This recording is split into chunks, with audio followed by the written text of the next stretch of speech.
Game Day Jays, what's going on, everybody? I'm your host, Nick Jambrozik. And we're going to start things off with a little meme that one of my good buddies just sent to me after the game because we got a surprise that nobody expected. Not me, not you, not anybody. And boy, oh boy, was it a fantastic surprise. I think I might have called it out in an episode earlier, but man, oh man, the Toronto Blue Jays home run jacket is back, motherfuckers. Let's go. Big dub. I don't think you realize how much we needed that. Sure, we spanked the worst team in baseball, but the fact we spanked a ball team, it's good news. We did a lot of good things today, but we also did a lot of not so good things today. The best part, obviously, was that massive second inning. Start of the game, I thought this game was going to be completely different. Sorry, let me get this meme off the board. I left that on way too long. But yeah, start of the game, I didn't know what was going to happen because Chicago came out seeing everything Chris Bassett was throwing at them. Their second or third hitter, Pham and Lopez, they were hot all series long, and they were just seeing everything our pitchers had to throw to them, and just making good contact with everything. And that's how they started the game today. They were taking balls deep, hitting balls hard. Luckily, they didn't get any runs on the board because Chris Bassett did not have his best stuff today by any means. I'll still give him a great shout out because 7 innings, scoreless, 107 pitches, I think 3 walks. Like, dude had a hell of a game. He needed that so bad. Just to see 0 runs on the board, I don't care what team it is, that's just good for your confidence. It's good for business, and it's good for Blue Jays fans as well as the team. But man, if we didn't do what we did in the second inning, I don't know if we were winning that game. But man, I'm happy I don't have to have that conversation because what we did was just spectacular. I'm going to start with every single Blue Jay in the starting lineup today reach base. Let's go through the lineup real quick, kind of break it down. But actually before that, since we were talking about the jacket, I just saw Hazel May tweeted out a little bit of the design that Vladdy had for the jacket. So let's pull that up on the screen. Check it out below. This is what the jacket looks like. Love how they incorporated the Canadian flag on the sleeve. Got the blue jacket on the other sleeve. Placata, Toronto on the bottom, city skyline. And then again with the famous logo, as well as all of the countries represented on the team being brought together. I think he did a fantastic job with it. Had some glitz, had some glam. And why not roll out the red carpet when you're looking that damn good on the ball field? So thank God we brought something back. Hopefully this gives something the players to look forward to. And let's see some more balls start leaving the yard real quick. Let's take that off and go through the lineup because we had everyone reach base, like I was saying. Schneider, 1 hit, 2 RBIs, 1 walk. Varsho, a hit, 2 RBIs, 2 walks. Guerrero, a hit, an RBI, a walk. We were getting so many walks. We had a guy reach base every single inning of the game. If we can do that, not even every single inning, if we can just get guys on consistently and find a way to get 1 here, 1 there, it's going to make it so much easier to play ball. Like, I want to see what these pitchers can do when they have the lead. Because right now they're pitching in a lot of tie games or down by 1, 2, 3 or more. But continuing going down the lineup, Bo finally heating up. Finally. Hopefully he starts to look a little happier out on the field because I just haven't seen that. But man, he's getting the bat going. We knew he had it in him. It wasn't going to last forever. And he crushed a shot straight center off the bat. He must have barreled that thing up perfectly because he knew it was gone. Right over the center field wall. Big night for Bo. 2 hits, 3 RBIs. Turner didn't get a hit, but 3 walks. Way to get on base. Biggio, a hit and a walk. Yeah, it was a walk. Kirk, a hit. Kiermaier, a hit. And IKF, 2 hits. It's nice when everybody gets together and has fun. But let's talk a little bit about Chris Bassett because I'm going to compare it to a round of golf. those of you that play golf, it's a different game every single time you're out there. Sometimes you got your swing, sometimes you don't. Sometimes your swing feels great, but you're not hitting greens, you're not sinking putts. And sometimes your swing doesn't feel great and you're not making good contact, but the ball's just doing what you want it to do. And that was one of the nights Chris Bassett had. He was missing curveballs high in the zone. He wasn't commanding his fastball well. His two-seamer was probably his best pitch of the night because he was running that into guys' hands as well as outside of the zone really well. But overall, he was just grinding out there. Like I said, it could have easily been big game for Chicago, but that second inning is so big because when you shut a team down like that, they lost all confidence, and that just happened with their bats because they started swinging it, and then after that, they just went quiet, and we needed that. We needed it bad. Back to the offense. I mean, this isn't going to be that long of an episode, but back to the offense. Let's just touch on that second inning a little bit because I wanted to point something out. I was thinking it while it was going on. You know, we had Turner walk, Kirk single, and Kevin Kiermaier with a hit. Bases loaded, 1 out. Still a 0-0 game at this point. I kind of wanted to see a suicide squeeze. For a team that's struggling to score runs like we are, just to get that first run early in a game can help with momentum. And all I could see was a ground ball. Double play, inning over, leave 3 guys stranded. Would have been cool to see. Try to get something going, try something a little different. You don't get to see that too often, but this team needs to do things different, like I've been saying. But you know what? It worked out in the end because what did we do? 2 outs, and we rallied.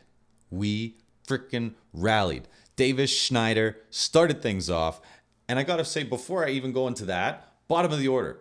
Like I was talking about earlier on in the season, we haven't been doing it lately, but bottom of the order was getting on base, turning it over for the top. And now that the top is finally starting to get a feel for their bats again, we're doing some damage and we're cashing in runs. Davis Schneider leading off, 2-run single. Great pitch to hit. I think he dug that out of, or he just put a good swing on it to the wall. I can't think right now. It's been a long day, tiring drive. But yeah, good swing on it. Varsho, another great at-bats. That was the at-bat I was thinking of. Stays on a breaking ball, low and away. Just put the barrel on the ball. Didn't try to do too much with it. Watched that ball come in and drove it down the line. Cashed 2 more runs with a triple. Vladdy up to bat next.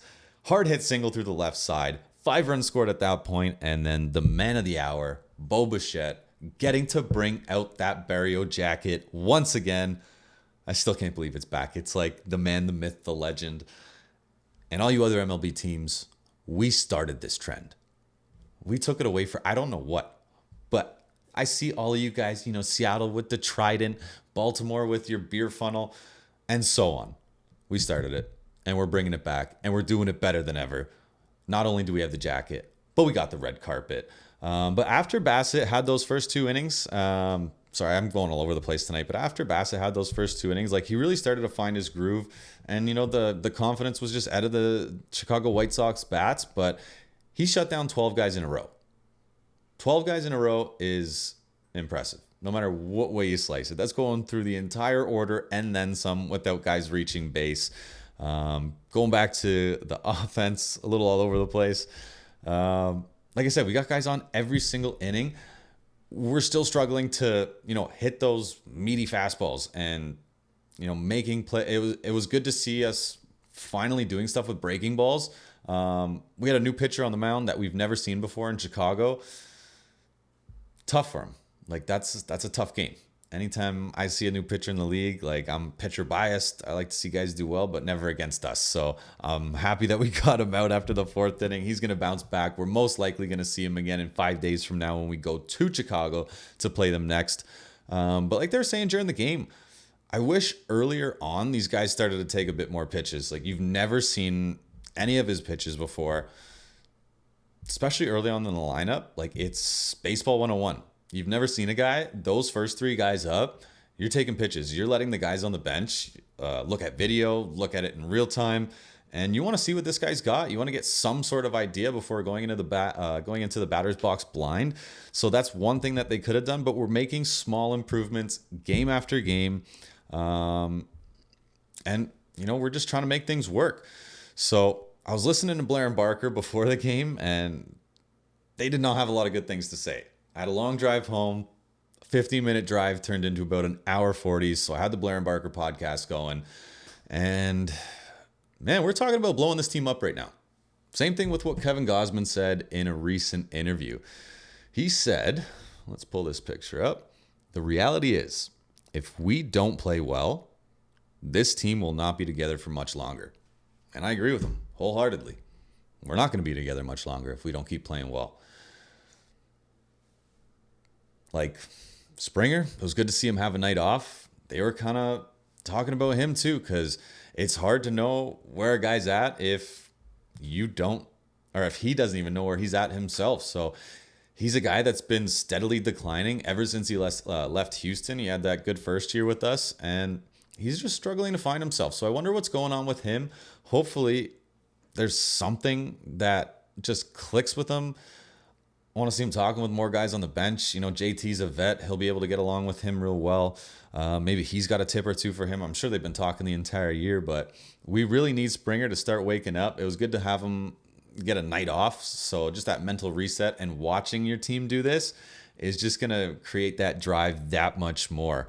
But yeah. And another thing that I thought was interesting when I was listening to the show the other day is talking about what we would do if we did blow this team up.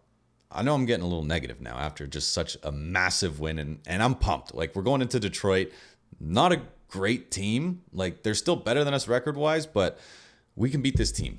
We're not facing the best of arms, and if our bats heat up, look out. This could be exactly what we needed. But going back to making massive changes with this team, if that's something that we did want to do, we got to remember that not only does Rogers own the Blue Jays, but they own all the media networks surrounding the team. So if you're making that crazy of a shift, you're going to be affecting your payroll and bottom dollar at the end of the day. So it's tough when that big of a conglomerate owns everything, because now you're looking out in your best interest, not only in the team, but in the media side and vice versa. So it's a little tricky trailing down that, because Jays are a big revenue source for them. So they can't go too crazy and write off a season, because then fans will stop watching, going to games, buying merchandise, and so on. It's something I still think we need to do, but these core guys, they know that they're fighting for a spot on this team. And if they don't start producing now, it's over. Like, one, if not two, if not three, are gone. I want to say it here first, though, because this is a trade that I've been talking about to a lot of my close friends and family for a long time. If the Blue Jays did want to make a bit of a ballsy trade, the Orioles have showed interest in Romano. And there's a certain player on the Orioles who I've been asking for before they even showed interest to him. But now that they have, this could be the perfect opportunity to get our future catcher. Samuel Basallo, 6'3", 180, 185 pound catcher, lefty bat, big bat, like 7th overall prospect in the MLB. That's a guy I would absolutely love to have on this team. Kirk's not going to be here for much longer. And as much as I love Danny, he's getting up there. He's injury prone. He's getting older. He's not going to continue to get much better than what he already is. So to get a young catcher to come up through the system, that's what I like to build my core around. I love having an awesome infield. One of my favorite infields and teams of all time was the 27th winning World Series championship Yankees team. You had Mark Teixeira, Robinson Cano, Derek Jeter, Alex Rodriguez, Jorge Posada. What an infield. Like, that is your core right there. I think all you need in the outfield, yes, you need a leader in center field. I think we should hang on to Varsho. I've been wishy-washy with him ever since he's been a Toronto Blue Jay. I was still salty about that trade, but, up like now, back of my mind. Let's not keep dwelling on that. We have him, and he is really one of the best defending outfielders because, like I said yesterday, there's not a lot of outfielders out there that are impressing me right now. There's way too many throwing errors. Even today, we saw another throwing error, which we got to capitalize on and score a run. So to have at least one leader at center field, and then just two big freaking guys like a Stanton or someone that can just swat bombs. So if you can build an incredibly good defensive infield with a bit of power and some good contact, and then have just guys that can rake in the outfield with a good defender, that's what's going to be best for this team. And I think we have a lot of the key components. It's just figuring out ways to make certain deals work where it's in our best favor, which is obviously the recipe for any sport. I'm kind of going to end it with that.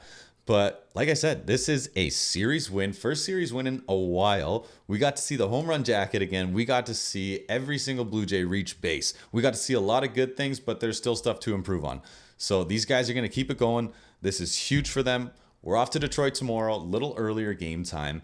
But then they were talking about today, which, fun fact, it's the 81st birthday of Tommy John.